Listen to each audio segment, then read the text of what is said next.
Hi everyone, I'm Carlos here with MediaOnQ. Today we're talking about pay-to-play advertising. You know, those magazine features that do the top business lists and paid placements that promise exposure and credibility. But here's the real question. Is it actually worth it, or is it just a very expensive ego boost? Let's break it down. We've all seen the pitch. Pay a fee, get featured in a magazine, and boost your credibility. But do these magazine placements really move the needle for businesses? Publishers claim that every print issue is read by 4 to 5 people. But in reality, what is it that we see? We see stacks of these free magazines sitting untouched outside of coffee shops and outside of grocery stores. So, does that exposure actually reach your ideal customer? Most of the time, the real answer is no. So why do businesses keep falling for these pay-to-play schemes? Ego and vanity. It feels great to say, hey, look at me, I was featured in XYZ magazine.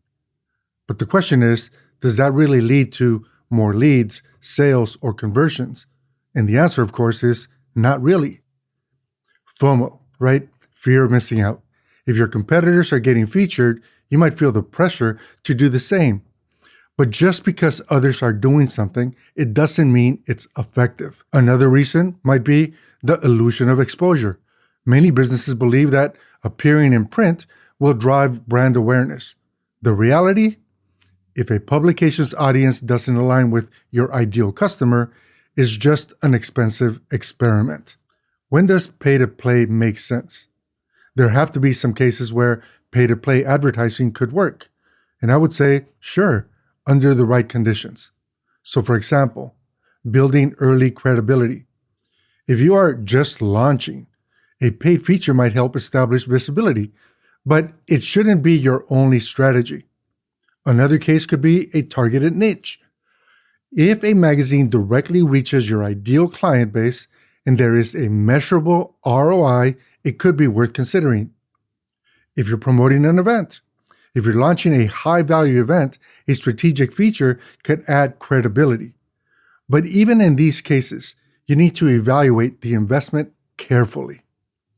Instead of paying for visibility, you can focus on earning it. So for example, you should invest in your own content.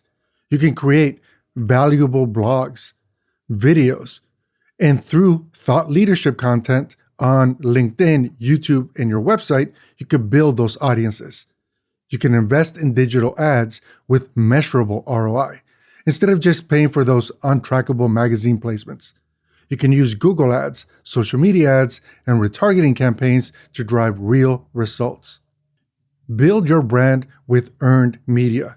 Get featured in industry podcasts, build relationships with journalists, and speak at events where your real audience is paying attention. This is a great opportunity for you to expand that media mix. If you're able to be featured on, say, a radio station's program or a TV news article where you are the subject matter expert, you keep expanding that media mix and reach as well as credibility. Now, let me share my own experience with you. Early on, I saw pay-to-play as an easy way to build credibility for many of our clients. But over time, I realized that the real authority comes from sharing valuable insights, building connections, and consistently showing up for your audience. That's why here at MediaOnQ, we focus on creating content that educates and builds long-term trust.